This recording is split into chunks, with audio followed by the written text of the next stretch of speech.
Longest? Hindi ko na alam kung specific, eh, pero may mga months talaga na gano'n, eh, na sunod-sunod kayong walang panalo, gano'n.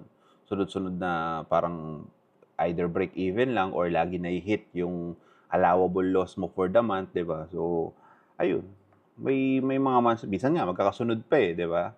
Pero going to your next question is how to get back to the trading zone is parang hindi ka naman umalis, eh.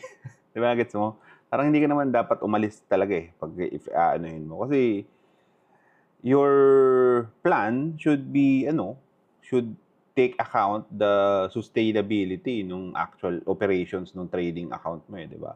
So, meaning that if kung sakali na ano, sakali na medyo makabangga ka nga ng medyo kamalas-malas, you take account for that, eh, 'di ba, alam mo 'yun? So, nako-consider mo 'yun sa plano mo. So, let's say na na-consider